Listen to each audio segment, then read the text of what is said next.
out there. Thank you. Leader of the majority party.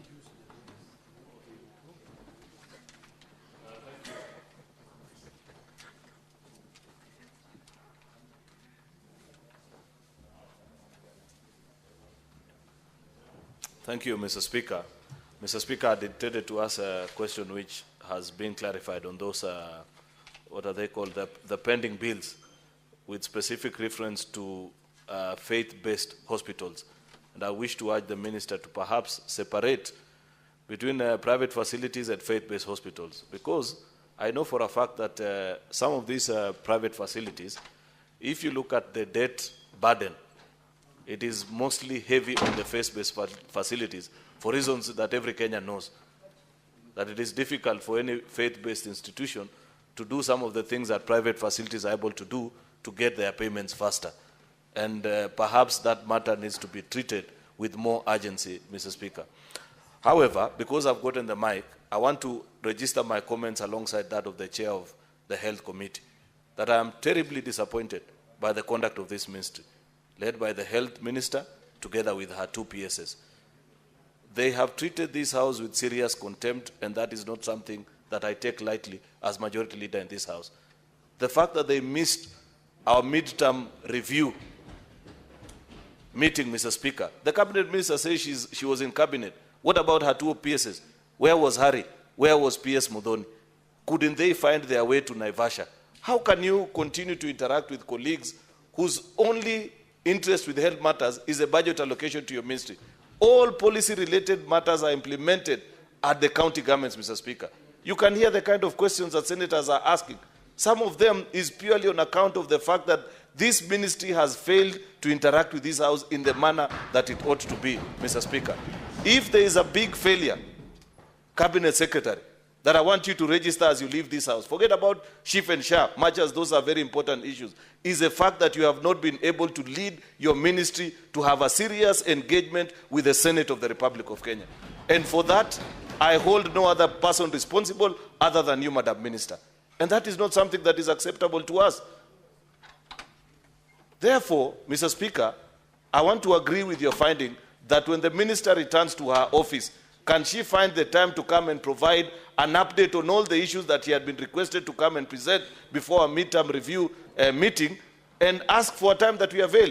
This House is available on Tuesday mornings and Thursday mornings. Can she pick a day in the next 2 days if she wants to restore normal relations between us and the Ministry of Health, Mr. Speaker?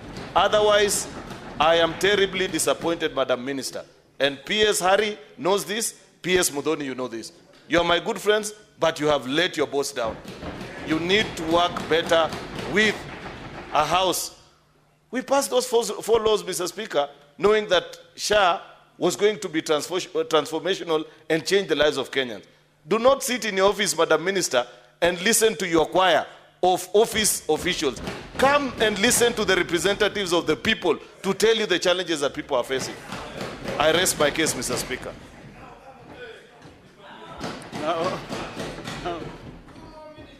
Now, Majority Leader, you know, I navigated that matter and I gave guidance. But since you represent the majority side, you have pushed a lot of business from the Ministry of Health. We did actually bills at night, at midnight in Turkana, I remember. So, Madam CS, that every voice coming from the majority leader, you should know things are not okay, yeah? Coming from the majority leader in the Senate. So you really need to organize yourself, reorganize your team, take time to listen to the legislators. You know the Senate is a house of reason. Things that you cannot be able to be told by other people, you can be told by the senators, because we really want, I say it again, devolution to work. Most of the health issues are involved. So most of the time spent with the senators because you know what is happening in the counties. Don't spend your time chasing for money in the budget of in the National Assembly. After you chase your money, then come back for policies from this House. You can see the House is almost More than that, the senators are here to listen to you and to dialogue with you. And as I put it, find your time. The time we are located in Naivasha, I repeat again, find your time to sit with the senators. There is a time you came to the National Assembly and you requested us to join you there. We had no time even to ask a question. There was absolutely no time. So what you did at the tent there was not enough. We have many questions. It's only that I'm chairing. Actually, I could have manned you with so many questions if I was sitting on my seat here. So, as I guided senators, let me get 3 more and then we move to the other question. Senator Koiti, Omtata. Mr. Speaker, sir, thank you for this opportunity to address the Minister of Health. A supplementary question, not yes, I'm asking a supplementary question by addressing her. My question is, Cabinet Secretary, conceptually speaking, how do you reconcile the concept universal health care and the practice of paying premiums? Paying premiums means that you have capacity. Universal means nobody's left behind. Paying premium means only those who are able can come on board. So how does it become universal health care when people have to pay premium to access the service? Because we are trying to invent the wheel in Kenya. There's absolutely no country in the world where universal health care is funded through premiums. It is usually funded by main taxes, and Kenya is a signatory to the Abuja Declaration of 2001. When did we move away from Abuja to SHA? That's the question I want you to answer after reconciling the conceptual, the philosophical contradiction that we are visiting upon this country by using stock phrases like universal health care. Thank you. Senator Cherargei. Thank you, Mr. Speaker, sir, in answering. I think what the majority leader forgot is that the ministry has also left the president to be explaining the issues of SHA instead of them communicating the country even on a daily basis. So I hope you take those notes and take it seriously, that as a ministry you must come out and explain and answer questions so that we don't leave it to the president. So, Madam Minister, we can cut some slack because you just came in, but you must pull up your socks. Finally, Mr. Speaker, sir, there is this story, Madam Minister, can you put it to rest, about baby Ariana Wairimu? Allegations as that she had a bill of 1.6 million, but SHA only paid 23,000. What is the proportion in line of what Senator Wambua was asking in terms of payment in proportion of the bill that the hospital is using? So the case, you can use the case of baby Ariana Wairimu, where that 23,000 only was paid against 1.6 million bill, and confirm to the nation in the same line whether all funds under SHA fund, critical care fund, and primary health care fund, are those 3 funds under SHA and SHIV, under Social Health Authority, functional at the moment, Madam Minister, and confirm to the country that whether these 3 type of funds are functional and Kenyans can access. If they are not functional, just be honest and tell us either 1 or 2 are functional. I thank you, Mr. Speaker, sir. Senator Sifuna. And then, Honorable Senators, we must move to the next question, kindly. Senator Sifuna. Honorable Speaker, it's not every day I stand up and say that the majority leader has spoken for me. But this is one of those days, and I've always suspected that the majority leader is a good man, because whenever we come to critical junctures where we have to close ranks and say, if something is working, it's working, if it's not working, it's not working, he has always done so. And that is the conversation we've been praying for in this country. Honorable Speaker, and Madam CS, you're present here, The president, I heard him yesterday saying he pays 50,000 Kenya shillings for SHA. I very painfully pay an average of 32,000 Kenya shillings every month to SHA. And I say painfully because Majority Leader, you will recall that when that bill was here, I proposed an amendment to cap that contribution at 5,000. Unfortunately, that time, when a Majority Leader, you are not as good as you are this morning. You allowed the you voted to defeat that amendment, Honorable Speaker. But I want to cut through the noise, because here in Nairobi, Honorable Speaker, you know they say, hatutaki mambo ya kizungu mingi. Now that the president told us that if we remove that capping, that if all of us pay according to our abilities, we will end the specter of Harambees to raise money for healthcare in this country. Can the cabinet secretary standing here before the Senate today confirm to us that there is no family in this country that has planned a Harambee for this weekend to get payment for a loved one to obtain healthcare, including that baby Ariana, Honorable Speaker?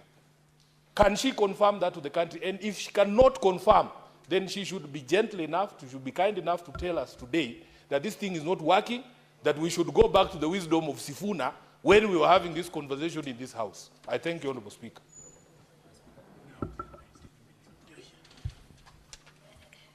Cabinet Secretary.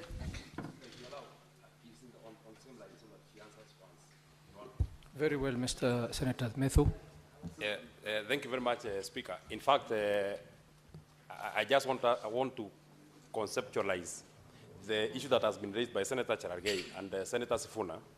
There's no way that the Minister and the Ministry of Health cannot say that they are not aware of the case of baby Ariana, who I would want to confirm, Honorable Speaker, is a patient from my own county, comes from Cherargei in Nyandarua County. Baby Ariana suffered from Pearson disorder, and she is the 10th patient in the world to get that particular disorder. So there's no way the ministry would say that they are not aware of such a patient who has such a rare disorder. And the hospitals in India have actually been using her case as a success of a Pearson's disorder that has been treated. It's a genetic disorder that has been treated. Honorable Speaker, unfortunately, we lost baby Ariana. Her bill, as it were, by the time she passed on, Honorable Speaker, was 1.6 million. What SHA has paid now is 23,000. And therefore, can't we use then this case to gauge whether SHA is working or not working? Because 23,000 out of 1.6 million is such a small and negligible percentage, Honorable Speaker. And you cannot keep reading statistics. This is what we have put as money. This is what the number of patients that have been taken care of. Give us on this very specific case that you must be aware of, because it's a very rare disorder. You must be very aware of baby Ariana. Tell us why SHA has paid 23,000. First, confirm whether SHA has paid 23,000. And secondly, tell us why SHA can pay 23,000 out of a bill of 1.6 million. Very well, Cabinet Secretary.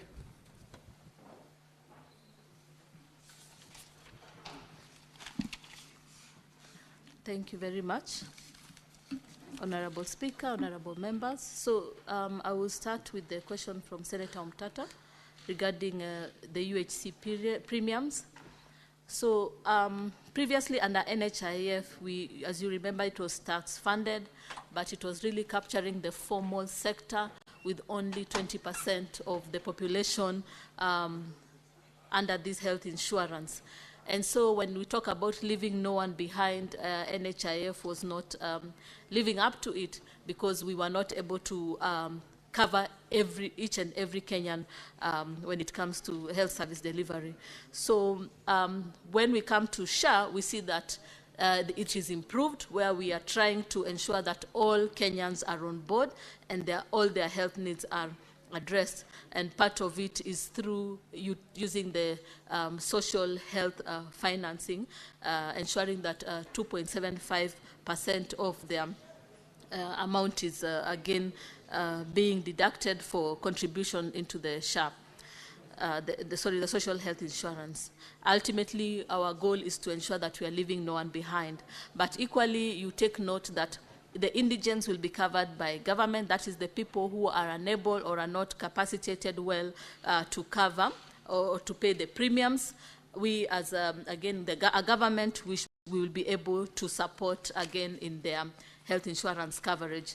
So I think this is really a great step from the 20% and then now ensuring that all are being covered. And you can see that we have now increased, registration is now up almost 3 times the population that was covered previously. So great progress when, Senator Sifuna, as you said, there's great progress when we talk about the number of people that have been registered and the number of people that can access primary health care. We are having, up to 3 times more that can be able to access. And then when we come to registration and being able to access services in higher levels of care, we are looking to ensure that there's improved contribution. Ultimately, all Kenyans will be able to access care. So I believe that this is a game changer where we will have Kenyans not selling their property in order to access health. Additionally, there are very good stories out there, and I can attest, and maybe we will, next time we can have a documentation and reports of, more than 500,000 being able to access these services, and again, tabulate how much contribution that did they have to pay and how much was NHIF covering. That way we'll have evidence-based, and data-driven analysis to show you that indeed SHA is working.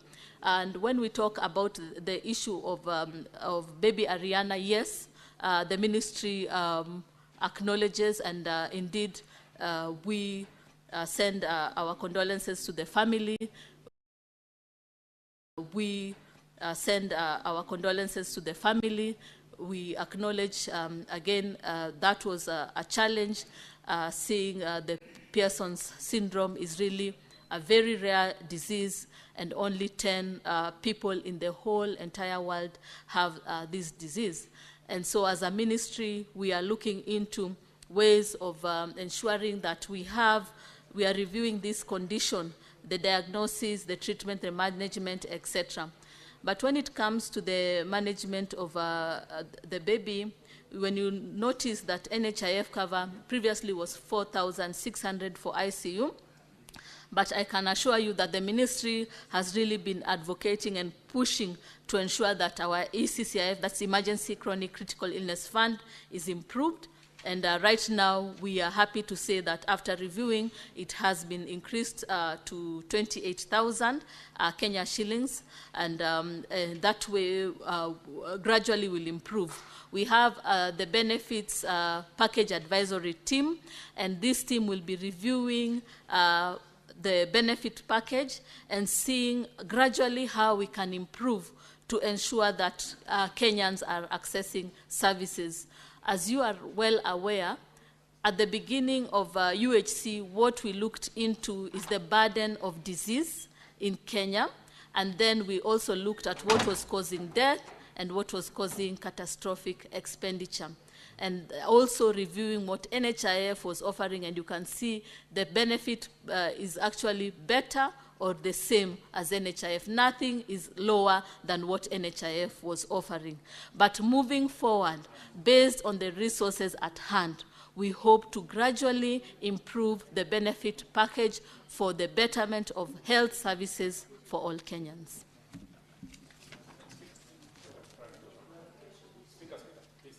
Yes, Senator Methu. Mr. Speaker, I don't know why the CS for health would want to take us in rounds. The question was very specific. Now that you admit that you are aware of the case of baby Ariana Wairimu from Nyandarua, who succumbed to Pearson's syndrome, the question was very specific.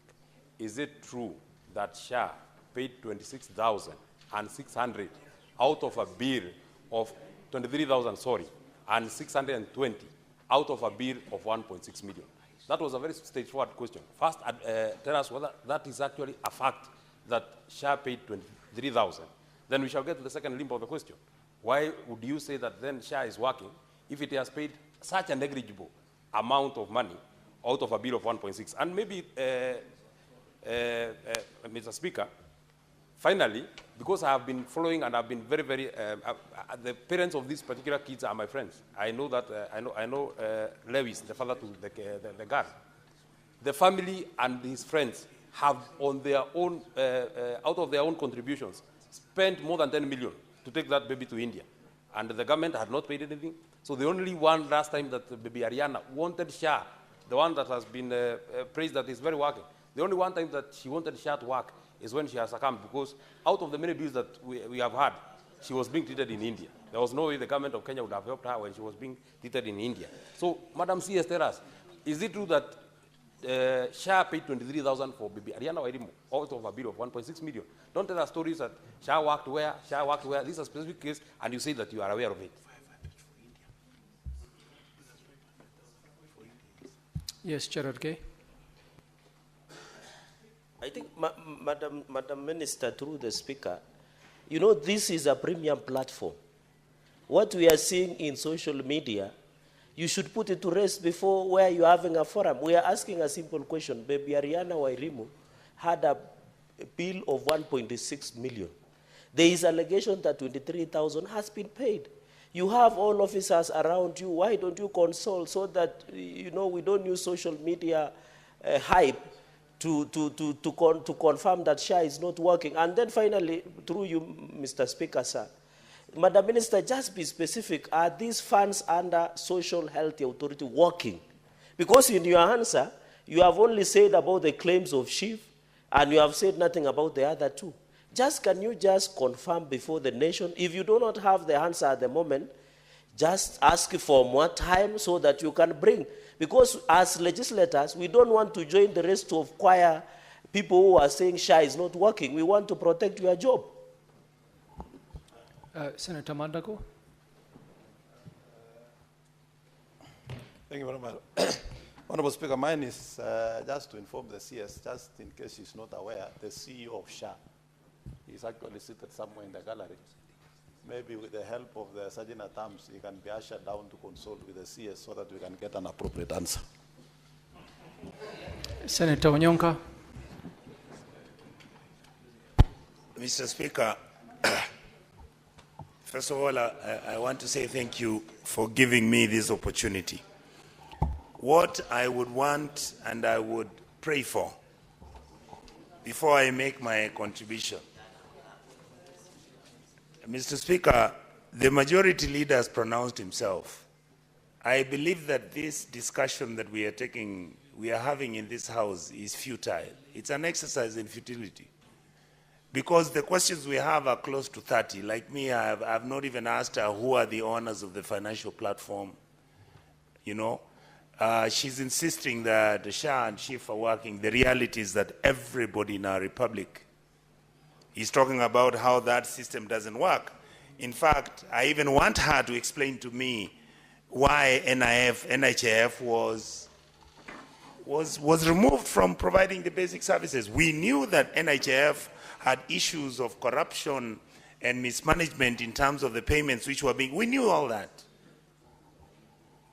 But you see, Mr. Speaker, what has happened is, I see the CS really struggling.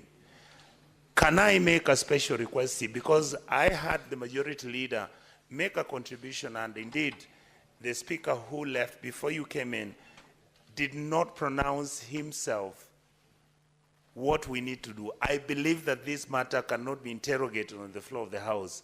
Maybe we need to have it in committee so that we can spend even a whole day to run through the figures, to ask those critical questions, because everything I hear here, Mr. Speaker, is like this whole exercise is just a confusion and a rearrangement of things which I don't even understand. And Mr. Speaker, I'm not very literate. I'm averagely somebody who's been to school.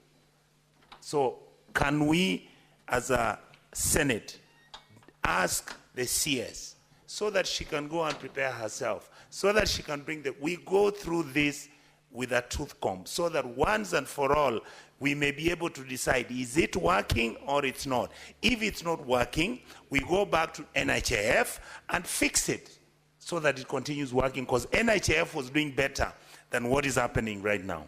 Thank you, Mr. Speaker. Senator Hamida, and please be brief. We need to move to the next question. Thank you, Mr. Speaker. For me, I will. In fact, I just want to remind Madam CS and even the PS, Harry, who was there, that I told you, make us your friends. We shall walk with you. Convert us. I mean, have time with the Senate. In fact, I had even offered that we shall mobilize through my chair, Senator Mandago. We shall mobilize the senators only and have time with us to take us through, then we'll understand and we shall walk the talk. But unfortunately, that has not been done. Just a quick one, Madam Waziri. The standoff between the private and the government, the same SHA, I mean, looking at the digital claims right now, they're being processed in a way that they have been plagued with failures, Madam Waziri, forcing providers to revert back to the manual system. And also you're talking about the success story and the success rate for patients' verification problems are still there, Madam Speaker. So kindly just address the standoff between the private hospital and the government hospital for the date of how you're planning to resolve the crisis. Thank you. Senator John Nyotu.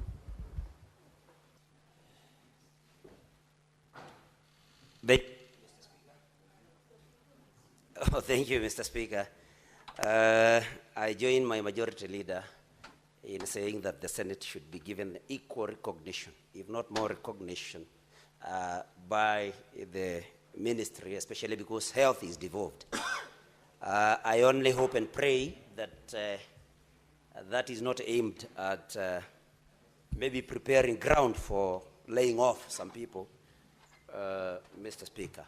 But coming to my question, especially regarding the baby from Nyandarua, I would like the CS to tell this House, Mr. Speaker, what SHA is doing for patients whose medication is not available locally, Mr. Speaker. And I say this because there are very many rare diseases. I don't know whether she knows about Gaucher's disease, which is a rare disease and whose treatment is not available locally and where aid is given.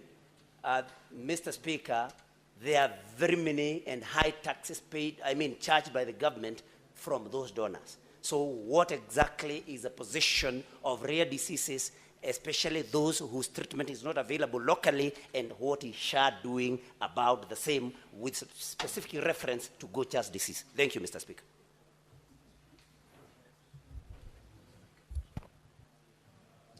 Finally, Senator Wambua.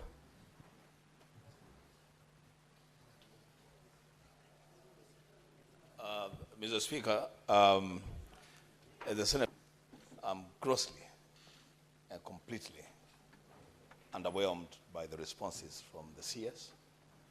And I want to join my colleagues, Mr. Speaker, to request the House to direct that the Speaker, the CS, makes arrangements to appear before a committee of the whole House so he can engage on issues, especially on SHA and SHIV.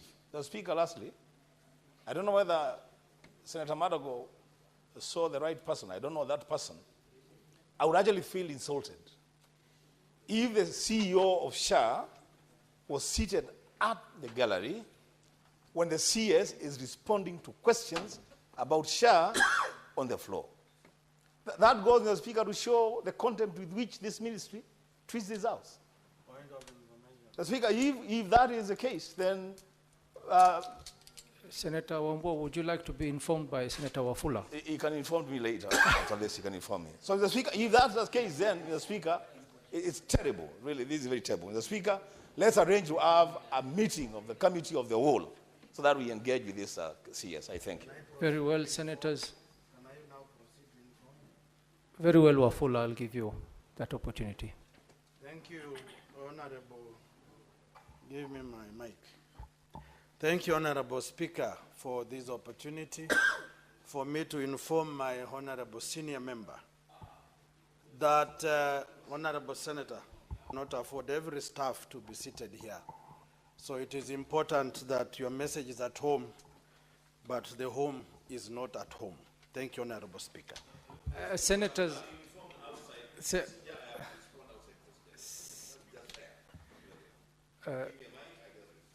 Give him the mic.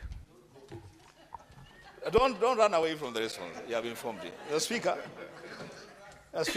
choices have consequences. Choices have consequences. The CS must know who should sit next to her when she's responding to specific questions. You can never have a CS surrounded by other officials of the ministry when the CEO of the institution that we are questioning is seated in the gallery. Mr. Speaker, that is as simple as it gets. The chairs could have been occupied by first the CEO of SHA, and then the rest of the officials would have filled the rest of the SHA. I thank you for the information. Thank you, Senators. We have to proceed. I'll give Cabinet Secretary an opportunity to respond to all the matters that were raised, and then we proceed to the next question. Yes. With regards to baby Ariana, SHA has not received an invoice from Fortis Hospital, India.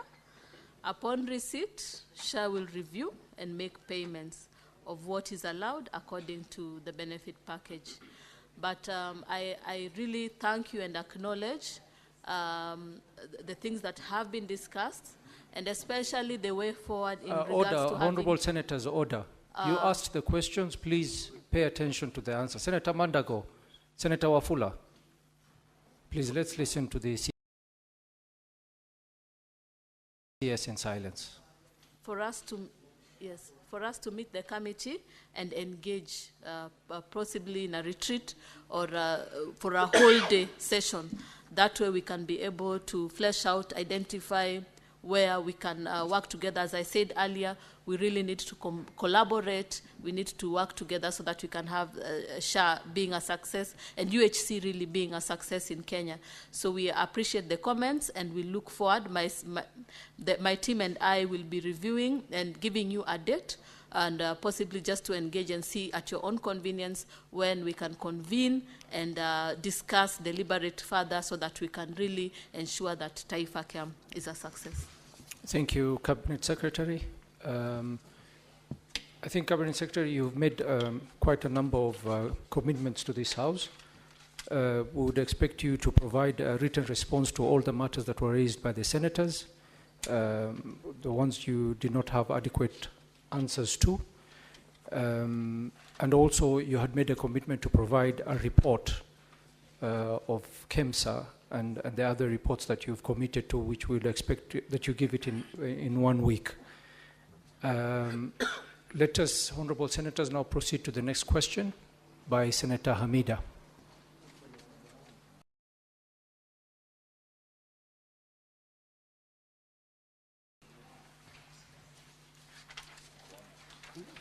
Thank you.